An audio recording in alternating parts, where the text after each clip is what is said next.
We are the music makers, and we are the dreamers of dreams. Come on and go. Hello and welcome to Last 60, Best 60.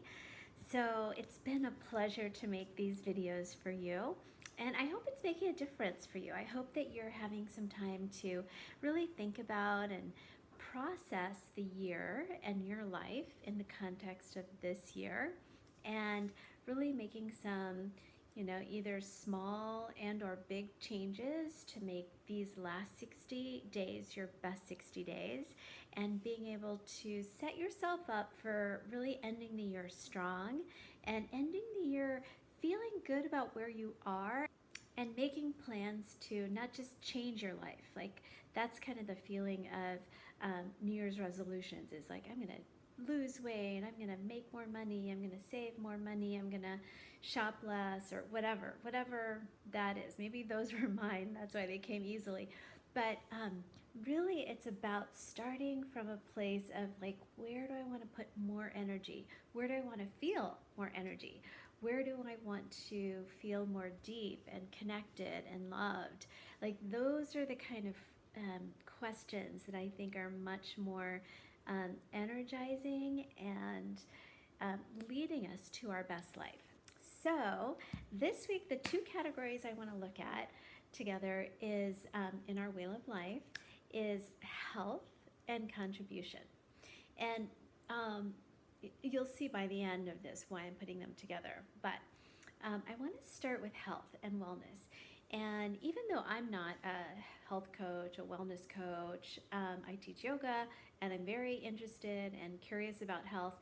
I wouldn't say I'm the expert on it, so it's definitely something to ask for expert advice if you need it. So I'd love for you to just start with, what would a 10 feel like in your life in the health category? Think about what you're measuring when you score yourself on the health category. Are you doing it on weight? Are you doing it on how often you're working out, or how much you're spending on wellness? Think about the things that you're using to really rate yourself on your health and wellness. And I'd love for you to, just think about your health and wellness as a long-term plan. So the condition of our body, our health, our mind doesn't come from fad diets. Like, we know that to be true from years and years of experience, and we're starting to come up with health and wellness is a booming industry right now because we're coming up with better ways to approach it, and people are realizing how important having good health is. So what I would suggest in terms of looking at this category of health and wellness is noticing if you have the kind of energy to do what you want to do when you want to do it. So if you wake up kind of groggy or tired, or feeling the hangover of yesterday, so whether it was actually like a traditional hangover or drinking, or like binging on TV, and so you slept, you went to bed late, or sometimes the regret of a conversation, because we were thinking things through.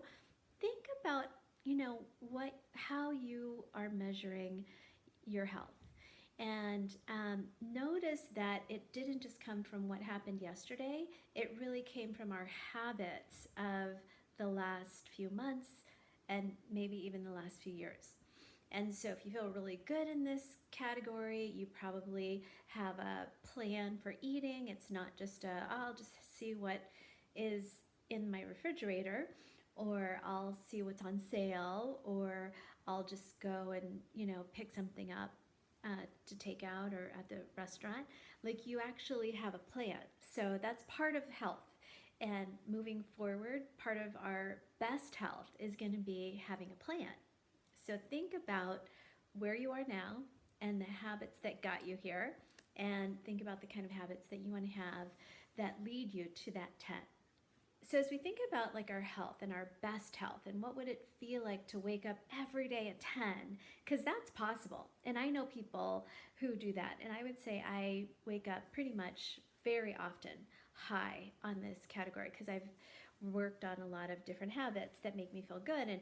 And in the process, I've tried a lot of things. I was vegetarian for a long time, and I no longer am, because my body type needs more energy and more protein. And I'm not heavy on the meats, but I do eat meats. So I've just found over, and I'm 51, so I know over time how I want to feel, when I show up to work, how I want to feel when I am, going for a long run, or what nourishes me. So, anyways, like really, take time for you to make sure you've explored and researched and talked to experts about what that is. And speaking of experts, diet and nutrition are one of those things that we often learn things either watching a video or an infomercial, read a book, or read an article in a magazine. It's also a highly scientific practice.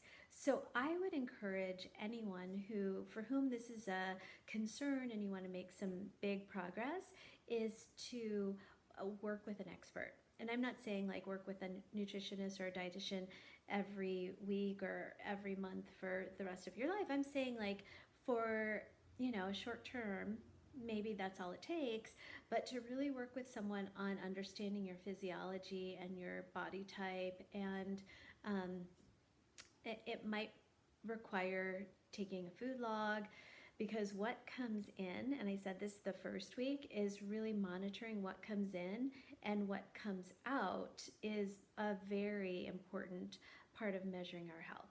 So think about those things when you're looking at changing and making significant changes in your health and wellness. Is work with an expert. I highly recommend this. I think nutritionists, and I don't know if they even use the word dietitian, are underutilized and maybe don't have the best marketing skills. Otherwise we would know how to use them.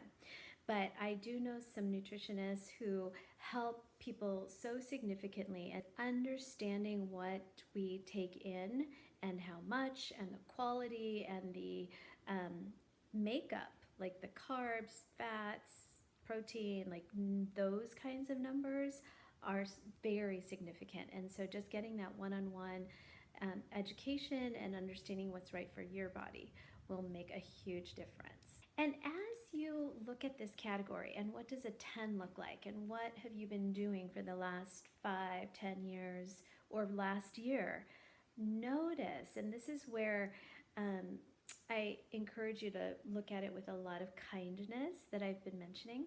Notice what else is part of our health choices and decisions, and how is that categorized? What I mean by that, if we're like, oh, I want to lose weight, so I'm going to eat less, is we have this real like deficit mentality, like I want more, I want better health, I want to love my body, and then we take things away. That might not always be the best approach. And again, that's why I say work with an expert, because like, where did we get that? That's a lot of like 1970s, 80s kinds of mentality. And if that's what we grew up with, and again, look at our emotions around food, and if we use food as a prize, as a reward, if we take away food as a punishment, and there's a lot of emotions around our eating, our health, even our exercising. So when you're looking at what does a 10 look like and feel like for your body, include the emotions around health. Like I wake up and I feel energized and so excited to go to work, and I've got the energy to do that. And think about, what does it feel like when you're with the people that you love? What does it feel like when someone's like, hey, let's do Kilimanjaro? And then, inside, is that like a fear or a excitement? Like think about like those kinds of emotions as you're looking at how do you want to feel? What's a 10? What would feel so incredible to be like, this is my body, this is my life, and I love to get to do what I love to do because I have energy. So it sounds simple, and that's why I want to keep encouraging you to look underneath the surface of, what's our relationship to our health and our wellness and what we eat and how we make decisions around that.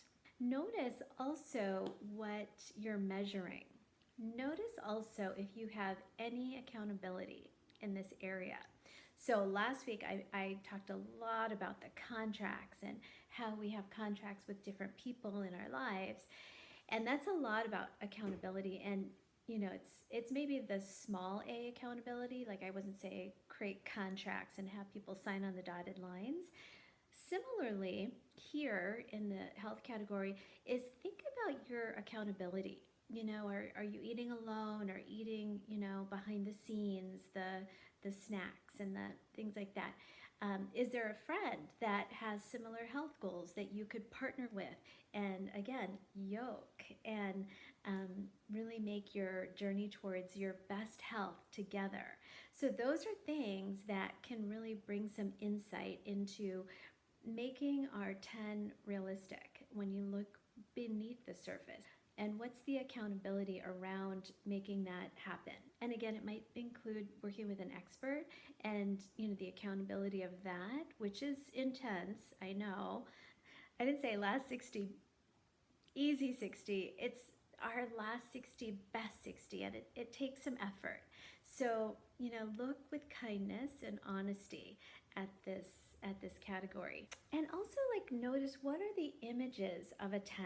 Like, is it a flat stomach? Is it, muscles? Is it, maybe it's like hiking and swimming in the ocean or, kayaking. And notice that we're not just going for the look of fitness, but we're actually going for the functioning, the kind of life that we want to live, or this is a really sweet story, but one of my main teachers just recently got diagnosed with the C word, not COVID, the other C word, and she said never to mention that word when I'm talking about this and her having this condition. So anyways, she said, I really want you to imagine me old with my kids. And I just thought that was such a lovely request. And if that kind of vision of I want to grow old with my partner and see my grandkids, and that might be part of what your vision of health is.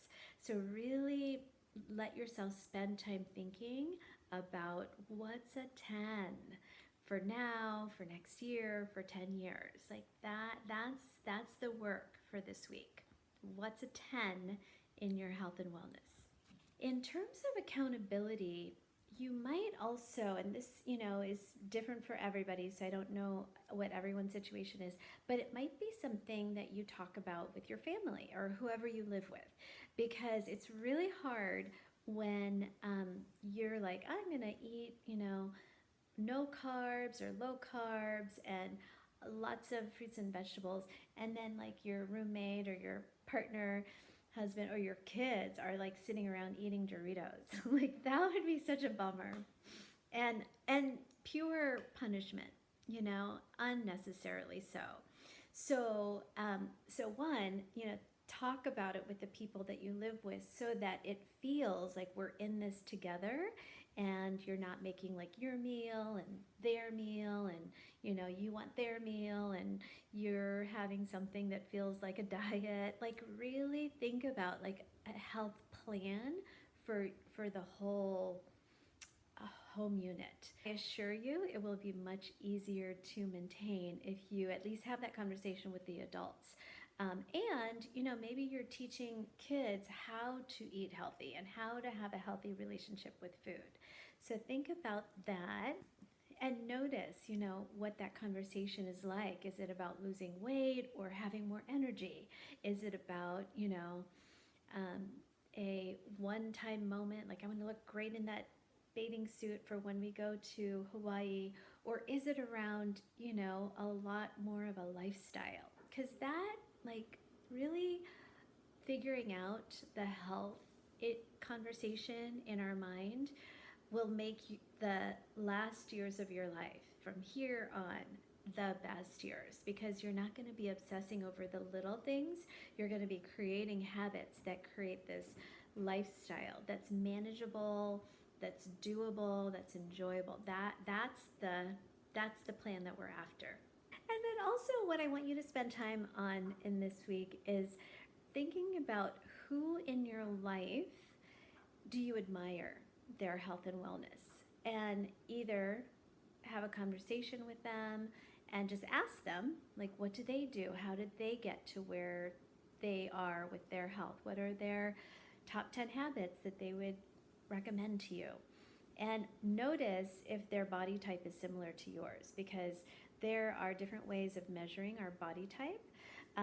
So it could be blood type, it could be sort of bone, and sort of the way that our height and our weight is held on our body. I'm not sure what that is called, but I'm sort of a petite but not skinny kind of body frame.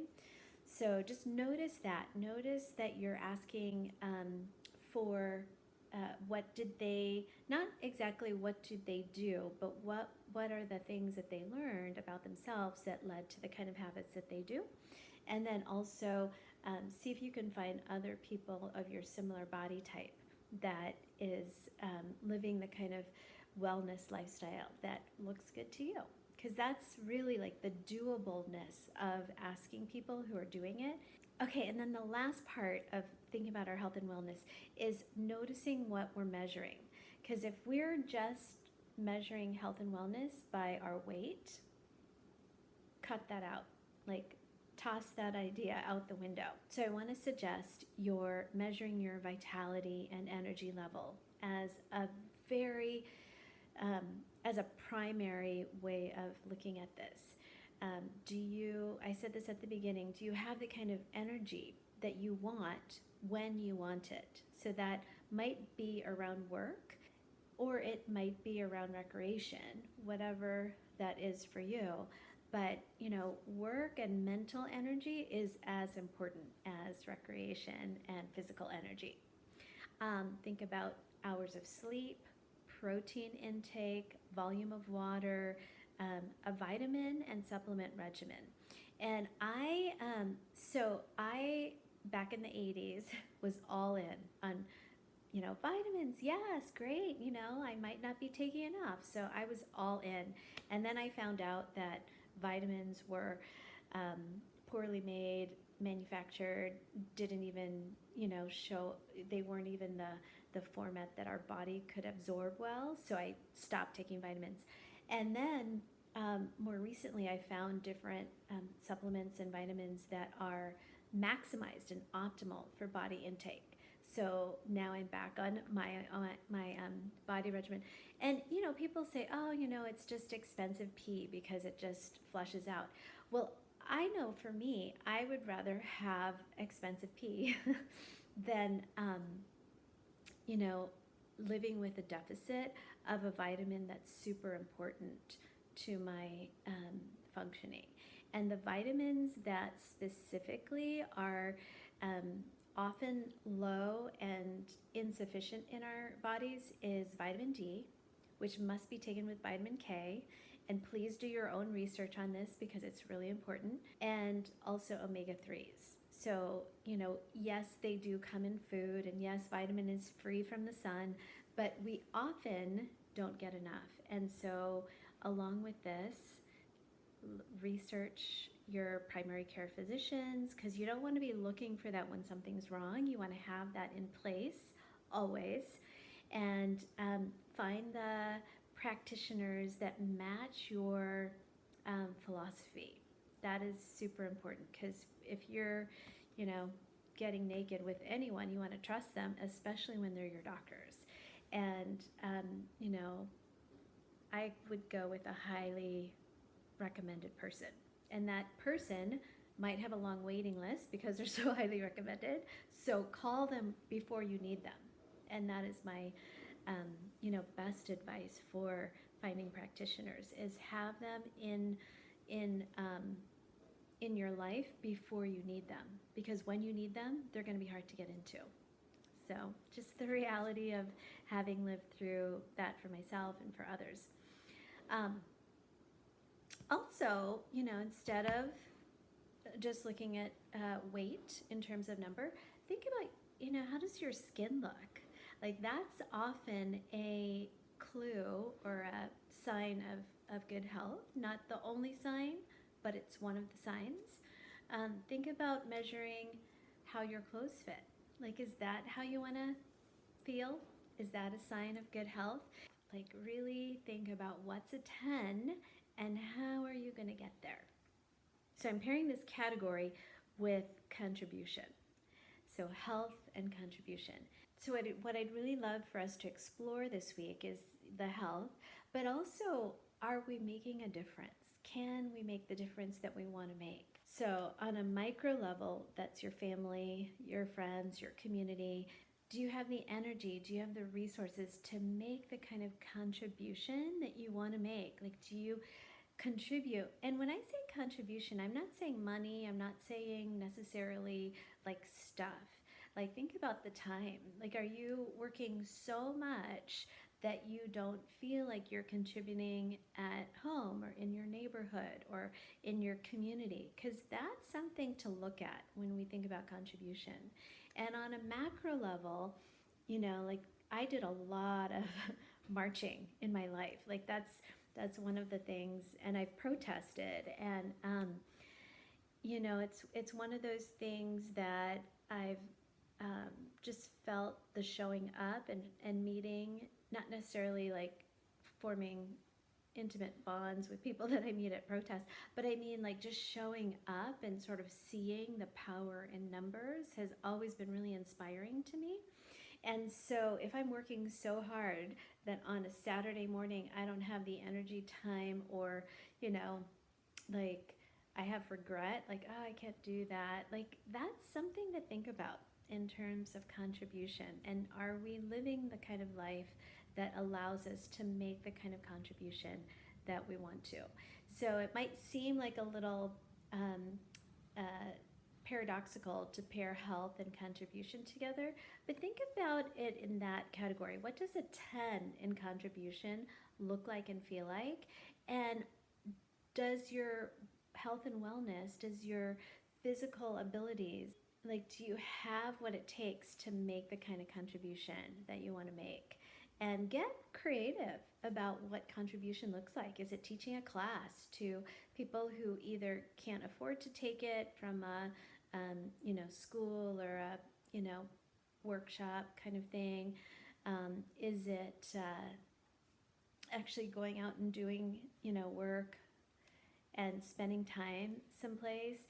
If philanthropy and donating money is a big thing for you, are you living the kind of life and health-wise that allows you to work so you can make that kind of financial contribution that you want to make? So they're big questions. I'd love for you to dive a little deeper than, am I making contribution financially to organizations or not? Like, get creative about what that looks like. What does a 10 look like in the contribution category? So have a great week. Email me back or call me or text me if you have any thoughts, any feedback. And I really hope this has been like the last 60 days has been your best. We're in the home stretch of the last 30 days and you're doing it. And if you haven't had a chance to watch the other videos or do the other things that I've suggested, take some time.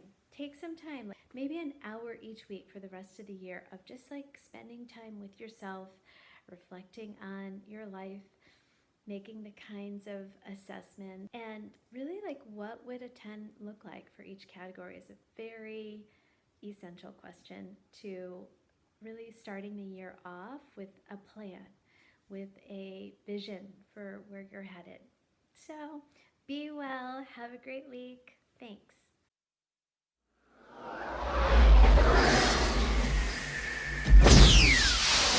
We are the music makers, and we are the dreamers of dreams. Come on in.